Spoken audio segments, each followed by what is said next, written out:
Selamat siang anak-anak sekalian. Salam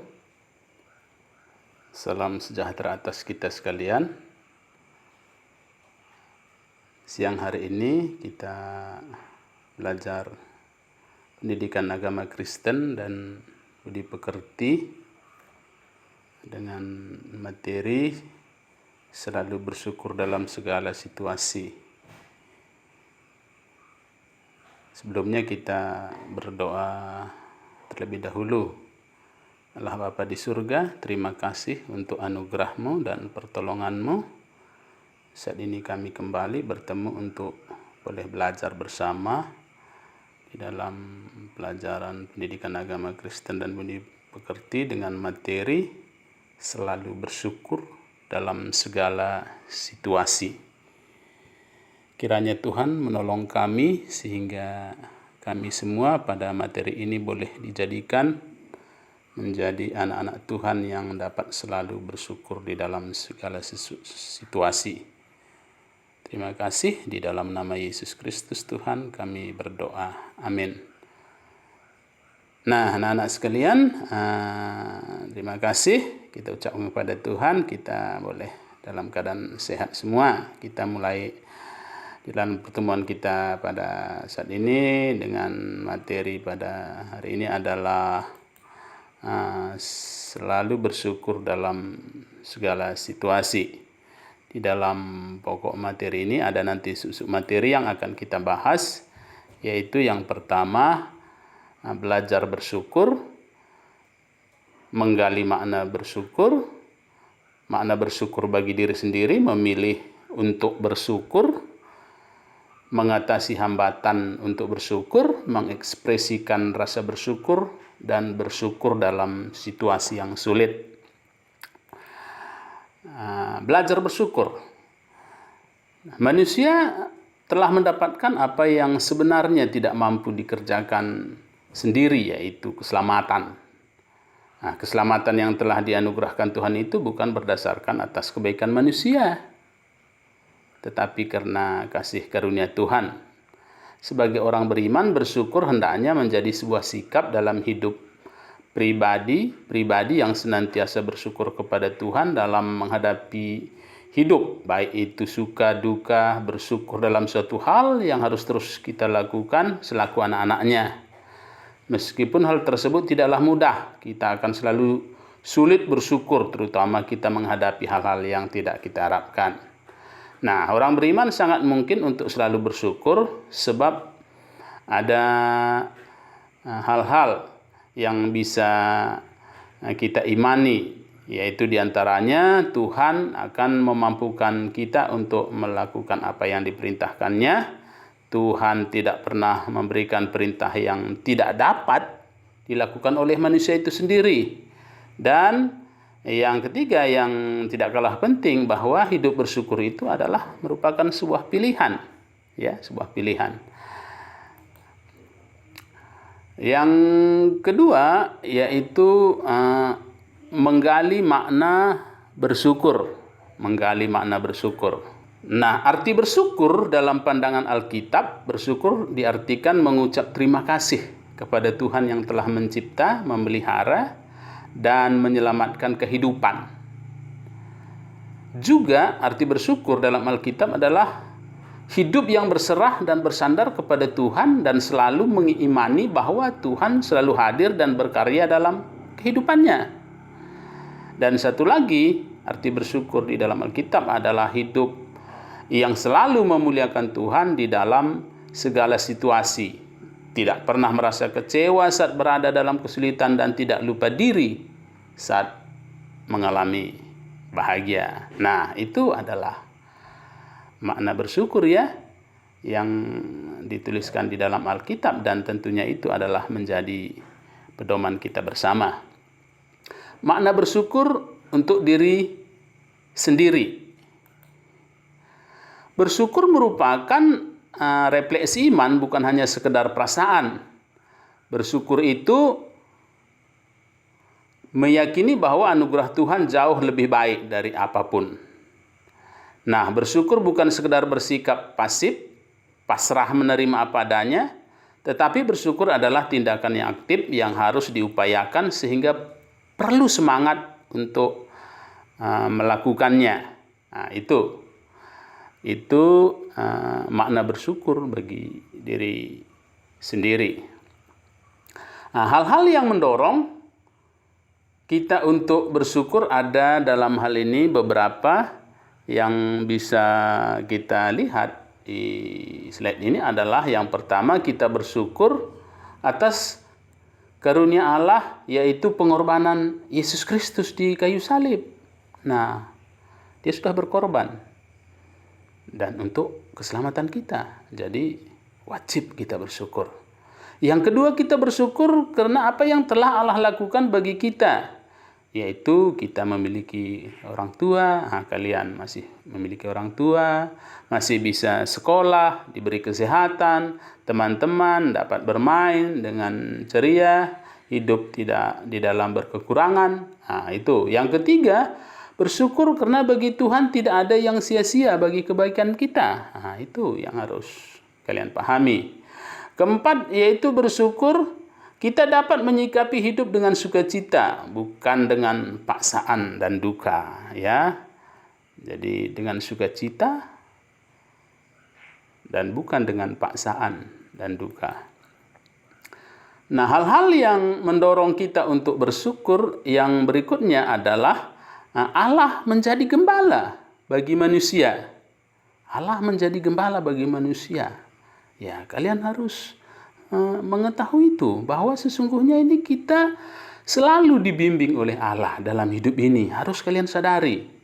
Kita juga bersyukur untuk misi Allah bagi seluruh manusia di dunia ini.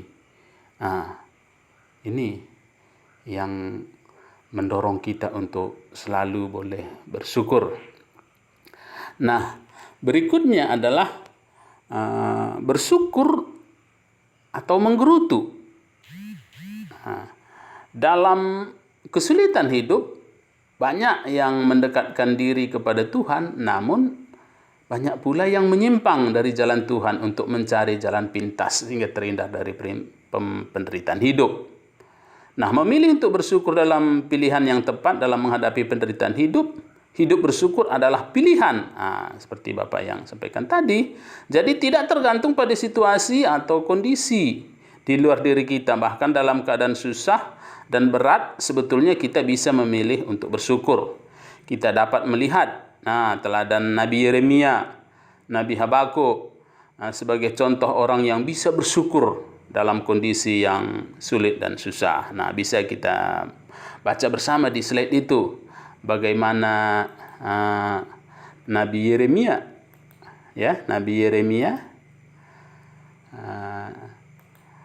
bagaimana tertulis di dalam kitab Ratapan, dikatakan bahwa berat penderitaan Yeremia, tetapi ia tidak meratapi kesusahannya, melainkan ia memilih bersyukur. Lihat di Ratapan 3 ayat 17-16 dijelaskan di sana, ya. Dan juga Nabi Habakuk. Nabi Habakuk juga mengalami hal yang sama. Dia prihatin kepada bangsanya Yehuda yang saat itu di dalam kondisi terpuruk, di mana kelakuan mereka yang penuh dengan kejahatan, ketidakadilan, pemberontakan, dan pelanggaran. Tapi dalam situasi itu Nabi Habakuk tetap untuk selalu memilih bersyukur kepada Tuhan. Nah, anak-anak sekalian, yang berikutnya, hal yang dapat diteladani dari Nabi Habakuk dan Yeremia tersebut adalah mereka itu fokus pada kasih karunia Tuhan. Tidak pernah mengeluh, terus melakukan hal yang baik dan bermanfaat, membuat catatan hal-hal yang telah disyukuri. Ini yang bisa kita teladani dari kedua nabi tersebut, bahwa di dalam hidup mereka, apapun di dalam situasi tertentu yang sedang mereka alami, mereka itu telah menghitung-hitung bahwa sesungguhnya ada begitu banyak hal yang sudah dilewati oleh mereka, bagaimana Tuhan menolong mereka dan itu menjadi catatan di dalam hati mereka. Nah, sama halnya dengan kita ketika kita mengalami kesusahan, ingatlah bahwa hari-hari yang sudah kita lewati itu ada banyak hal yang sudah ditunjukkan oleh Tuhan bagaimana Tuhan mengasihi kita, dan karenanya patut untuk kita bersyukur, ya. Oke, berikutnya adalah bagaimana kita bisa mengatasi hambatan untuk bersyukur, ya, mengatasi hambatan untuk bersyukur. Ada beberapa hal. Yang pertama, di dalam bersyukur di masa sulit, fokuslah pikiran kepada kasih karunia Allah. Selalu ada hal yang dapat kita syukuri, ya. Amin, ya. Anak-anakku sekalian, bahwa ada banyak hal yang harus kalian ketahui untuk kalian bisa bersyukur kepada Allah karena pertolongannya. Yang berikutnya, jangan mengeluh. Buanglah kata-kata negatif. Sebaliknya selalu ucapkan kata-kata positif dan membangun semangat. Karena besar pengaruhnya bagi hati kita. Ketika kita mengatakan hal-hal yang positif, maka itu akan memberikan semangat di dalam diri kita. Yang ketiga, bersyukur di masa sulit itu, kita itu bisa mengatasinya hambatan, yaitu ketika kita tetap melakukan hal-hal yang baik, berguna bagi orang lain. Ketika masalah datang, jangan pasif. Saat kita bisa berbuat kebaikan bagi orang lain, kita akan merasakan kegembiraan. Oke, ya. Dan membuat catatan harian tentang hal-hal yang kita syukuri dari hari ke hari, ya. Buatlah catatan bahwa bagaimana Allah itu sudah menolong kita hingga saat ini. Perlu itu di dalam diri kita. Mengekspresikan rasa bersyukur. Mengekspresikan rasa bersyukur dalam hal ini bisa kita lihat bersama di slide yang ada ini adalah berpikir, berkata-kata, dan perbuatan yang baik, menghargai waktu dengan bertanggung jawab, menghargai diri sendiri, menghargai talenta yang diberikan Tuhan, selalu mengandalkan Tuhan. Ini bagaimana wujud kita di dalam bersyukur dalam hidup ini dari hari ke hari, ya. Setelah kita mengakui kuasa Tuhan, Ia akan bekerja untuk menolong kita keluar dari setiap kesulitan. Sebaliknya jika kita mengeluh dan menggerutu untuk semua kesulitan yang kita miliki, maka kita tidak bisa melihat bahwa Tuhan tetap ada dan bekerja dalam setiap kehidupan kita. Ini. Jadi kita harus menguasai kuasa Tuhan di dalam kehidupan kita, ya.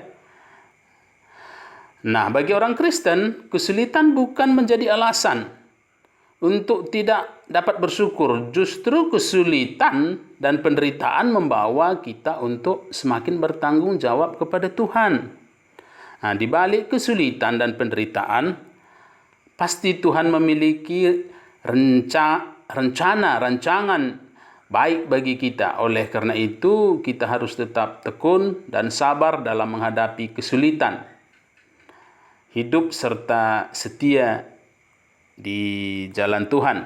Dan di dalam 1 Tesalonika pasal 5 ayat 18 yang menjadi nats kita pada materi ini, yang menjadi nats hafalan kita yang harus kalian hafal, lihat di sana, dan itu bisa diterapkan dalam kehidupan kita semua, yaitu mengucap syukurlah dalam segala hal, sebab itulah yang dikehendaki Allah di dalam Kristus Yesus bagi kamu. Mengucap syukur, ya, dalam segala hal. Kenapa? Karena itu adalah yang menjadi kehendak Allah bagi kita. Dengan ini kita diharapkan bisa menjadi orang-orang Kristen yang senantiasa boleh mengucap syukur di dalam segala situasi di dalam kehidupan kita. Kiranya Tuhan boleh memberkati kita semua melalui materi ini, dan kita mengakhiri materi ini, kita mengakhirinya di dalam doa. Mari kita berdoa bersama. Allah Bapa di surga, terima kasih Engkau sudah menolong kami. Terima kasih buat pertolongan-Mu, dan jadikanlah kami menjadi orang-orang yang senantiasa boleh bersyukur terus di dalam hidup kami. Tidak hanya di dalam saat-saat kami senang, tetapi juga di dalam situasi yang sulit yang kami hadapi, kami bisa melihat rancangan Allah yang indah, sehingga itu boleh menjadikan kami menjadi orang-orang yang selalu bersyukur di dalam hidup ini.